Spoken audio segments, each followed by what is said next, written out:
তাহলে আমরা শিখতেছিলাম জোড় বিজোড়। আমি সংক্ষেপে পুরো সবকটা আরেকবার বলি, যেহেতু আমাদের ক্লাস রেকর্ডটা হয়নি, আমি সংক্ষেপে বলি। হ্যাঁ, আগেরবার অনেক বিস্তারিত বলছি। তাহলে জোড় সংখ্যা কাকে বলে, বিজোড় সংখ্যা কাকে বলে? সংখ্যা দুই প্রকার, একটা হচ্ছে জোড় সংখ্যা আর একটা হচ্ছে বিজোড় সংখ্যা। জোড় সংখ্যা বলা হয় এমন সংখ্যাকে, যে সংখ্যাকে দুই দ্বারা ভাগ করলে বা দুই ভাগে ভাগ করলে ভাগশেষ কিছুই থাকে না। সমান ভাগে ভাগ করা যায়, ভাগশেষ কিছুই থাকে না। যেমন যেমন 2 4 6 8, 8কে যদি দুই ভাগ করেন 4 আর 4 8, ভাগশেষ কিছু নাই।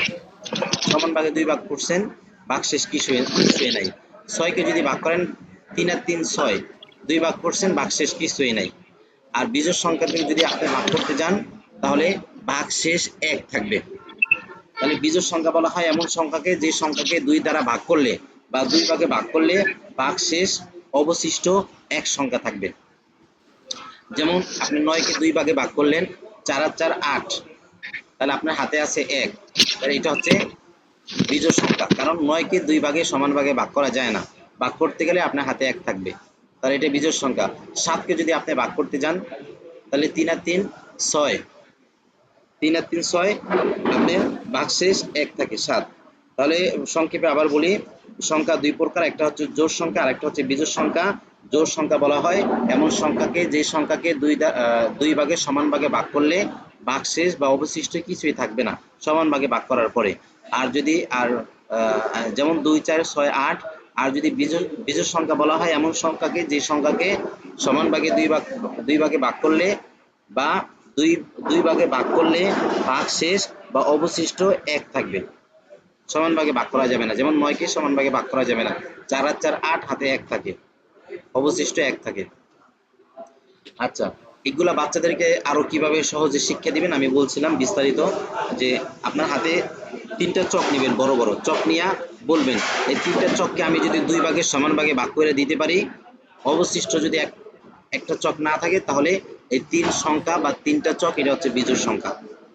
এরপর আপনি আব্দুল্লাহরে একটা দিলেন, আলামিনরে একটা দিলেন, আপনার হাতে একটা চক থাকবে, তার মানে এই 3টা চক, এই 3টা সংখ্যা, এটা বিজোড় ছিল। তারপরে ব্ল্যাকবোর্ডে দাগ দিয়ে দেখাইবেন, হাতে কলম নিয়ে বাচ্চাদেরকে উদাহরণ দিয়ে দেখাবেন। তারপরে বাচ্চাদেরকে দাঁড় করাইয়া, আপনারা এই 4জন সামনে আসেন, এই 4জনকে আমি দুই ভাগে ভাগ করব, যদি দুই ভাগে ভাগ করার পরে অবশিষ্ট একজন থাকে, তার মানে হচ্ছে এই 4 সংখ্যাটা বিজোড় হবে। আর যদি দুই ভাগে ভাগ করার পরে অবশিষ্ট এক সংখ্যাও না থাকে, একজনও না থাকে, তার মানে এই 4জন সংখ্যা 4, এটা জোড় সংখ্যা। এভাবে ভাগ করবেন, যে আপনারা দুইজন এই পাশে যান, আপনারা দুইজন এই পাশে যান, একজনও বাকি নেই, তার মানে 4 সংখ্যাটা জোড়। এভাবে বাচ্চাদেরকে বুঝাবেন, অনেকভাবে বুঝাবেন। তার কারণ হচ্ছে আপনারা জীবনের অনেকবার শিখছেন, পইরা বড় হয়েছেন, এত বড় হয়েছেন, এখন প্রশিক্ষণ করতে আসছেন। আর বাচ্চারা জীবনে প্রথম পড়তেছে, ওরা জীবনের জোর বিজোড় এই সংখ্যার নামও হয়তো শুনে নেই। ওদেরকে অনেকভাবে উদাহরণ দিয়া, মিসাল দিয়ে এরপর বাচ্চাদেরকে শিক্ষা দিতে হবে, আশা করি বুঝছেন। আচ্ছা, এরপরে বলছিলাম যে 2 4 6 8, এগুলো ব্ল্যাকবোর্ডে লেখা বাচ্চাদেরকে পড়ায় মুখস্থ করাই দিবেন। জোড় সংখ্যা 2 4 6 8, 2 4 6 8 পড়ায় মুখস্থ করে দিবেন। বাচ্চাদের সিলেটে লেখাইবেন, লেখাই হাতের লেখা সুন্দর করে দিবেন। আচ্ছা, এরপরে বিজোড় সংখ্যা 1 3 5 7 9 ব্ল্যাকবোর্ডে সুন্দর করে সাজিয়ে লেখা বাচ্চাদেরকে আবার বিজোড় সংখ্যা পড়ায় মুখস্থ করে দিবেন। এই দুইটা কাজ আপনার করতেই হবে। জোড় সংখ্যাগুলো মুখস্থ করে দিবেন, বিজোড় সংখ্যাগুলো মুখস্থ করে দিবেন। আর জোড় বিজোড় কাকে বলে, যতটুকু সম্ভব আপনি আপনার সাধ্য অনুযায়ী বাচ্চাদেরকে বুঝাই দিবেন, এতটুকু করবেন। আচ্ছা, এরপরে বাচ্চাদেরকে শেষে বলবেন, আমি আপনাদেরকে বলছিলাম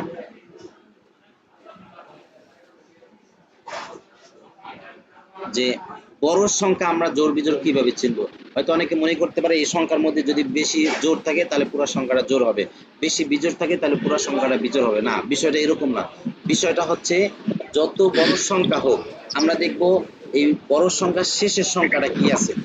তাহলে আমাদের এই বড় সংখ্যার শুরুতে দেখেন 7 বিজোড়, 3 বিজোড়, 5 বিজোড়, 9 বিজোড়, শেষে আসছে 2।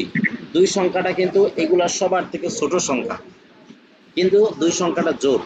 2 সংখ্যাটা জোড় হওয়ার কারণে, ছোট হোক আর বড় হোক যাই হোক না কেন, 2 সংখ্যাটা জোড় হওয়ার কারণে পুরো সংখ্যাটা এখন জোড়। তার কারণ হচ্ছে পুরো সংখ্যাটাকে এখন আমরা 2 ভাগে সমান ভাগে ভাগ করতে পারবো, ভাগ করার পরে অবশিষ্ট ভাগশেষ কোনো কিছুই থাকবে না। তাহলে শেষের সংখ্যাটা আমরা দেখব। শেষের সংখ্যাটা যদি 2 4 6 8 এর মধ্যে আসে পুরো সংখ্যাটা জোড় হবে, আর শেষের সংখ্যাটা যদি 1 3 5 7 9 এর মধ্যে আসে তাহলে পুরো সংখ্যাটা বিজোড় হবে। আমরা শুধু শেষের সংখ্যাটা দেখব, এগুলো কোনো কিছু নিয়ে আমাদের মাথা ঘামানোর কোনো প্রয়োজন নাই। তাহলে আমরা শেষের সংখ্যাটা দেখব, আশা করি বুঝছেন।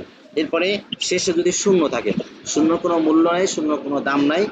আর শূন্যটা যদি শেষে আসে, কোনো সংখ্যার শেষে আসে, যেমন 2 এর শেষে আসছে, 2 তো জোড়, তারপরে শূন্য আসছে, তাহলে শূন্য আসার কারণেও এটা জোড়। যেমন 1 বিজোড়, পরে আবার শূন্য আসছে, তাহলে পুরো সংখ্যাটা আবার জোড় হবে। কারণ শূন্য আসার পরে এই পুরো সংখ্যাটাকে আমরা সমান ভাগে 2 ভাগে ভাগ করা যায়, সম্ভব। ঠিক আছে? তাহলে যদি কোনো সংখ্যার শেষে শূন্য আসে, সেই সংখ্যাটা বিজোড় যদি হয়, সেই সংখ্যাটা যদি বিজোড় হয় তাহলেও শূন্য আসার কারণে এই সংখ্যাটাকে সমান ভাগে 2টা ভাগ করা যাবে, ভাগশেষ কোনো কিছুই থাকবে না। যার কারণে এই পুরো সংখ্যাটাই হচ্ছে এই এই পুরো সংখ্যাটাই হচ্ছে জোড় সংখ্যা। তাহলে শেষে শূন্য আসলে ওই শূন্য সংখ্যাটাকে জোড় সংখ্যা হিসাবে গণ্য করা হবে, ধরা হবে।